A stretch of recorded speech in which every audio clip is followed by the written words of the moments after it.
gặp lần đúng không? Bèn.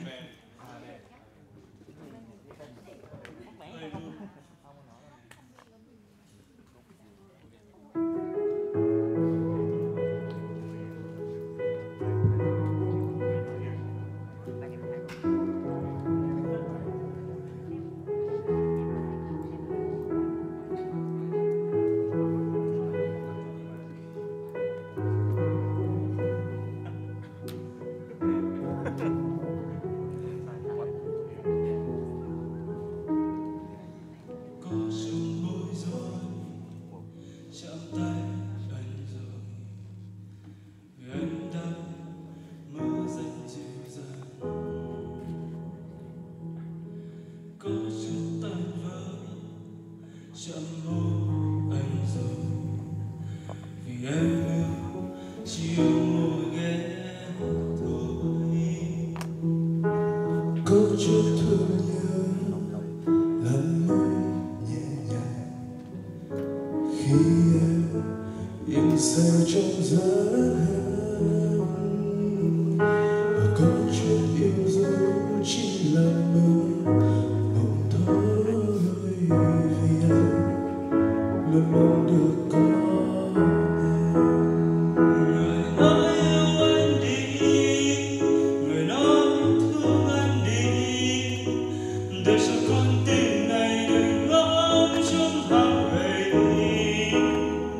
Hãy đến bên anh đi, để cho tình trọn vẹn chúng ta, vì nơi con tim này luôn có tình yêu dấu kín cùng thương nhớ.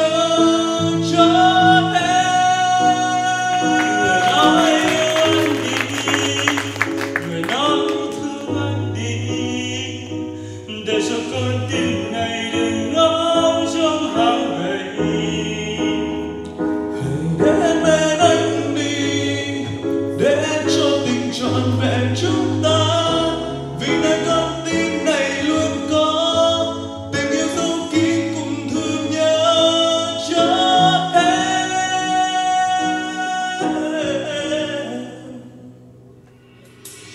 Có chút bối rối chạm tay anh rồi vì anh đang mơ rất dịu dàng,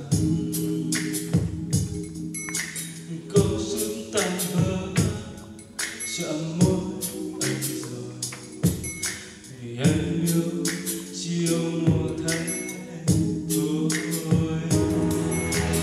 có chút thương nhớ lặng lẽ nhẹ nhàng khi em yên say trong giấc, có chút yêu dấu chỉ là mơ mộng thôi, vì anh luôn mong được có em. Người nói yêu anh đi, người nói thương anh đi, để cho con tim này đừng ngóng trông hàng ngày.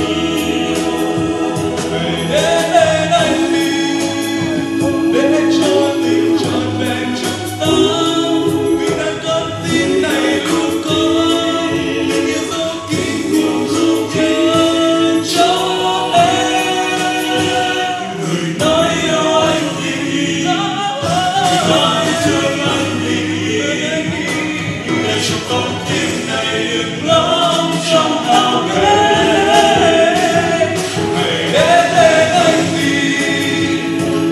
Cho tình trọn vẹn chúng ta, vì nơi con tim này luôn có tình yêu dấu kín cùng thương nhớ cho em.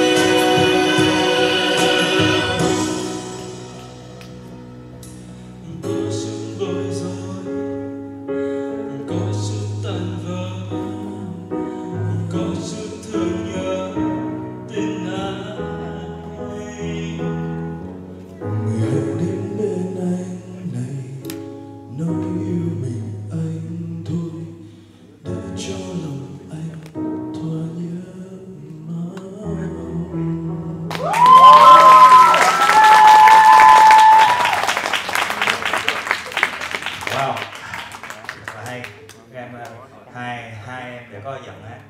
rất hay. Và đặc biệt là giọng hát nó đều nhau, mỗi người một màu, không sự chênh lệch với A B, mỗi người một màu. Vì vậy thì khi mà hát bài này đầu tiên cái cảm giác là tôi hát hay, nhưng mà anh không có thấy cái sự là đặc biệt gì trong song ca, thì em đi chia hát thì em chỉ thấy cái sự thì song ca trong cái đoạn cuối khi người hát bè hát nối và bè riêng hay là phiêu riêng, thì cái điều đó, cái điều ban đầu, cái điều không có ban đầu nó làm giảm đến cái thật sự hát song ca hát nhóm. Cho nên là đặc biệt là cái điều cái phong cách trình diễn của tụi em hầu như không có sự tương tác nhau. Đó là những điều mà trong thang điểm chấm nó có hết, thang điểm chấm nó có hết. Vì khi hát nhóm người ta yêu cầu phải cái sự là tương tác, có thể là không phải ôm nhau, đừng giống nhau là em đi là thằng này đi mà kia đứng ở đây giống như hai cái em hồi nãy mà hát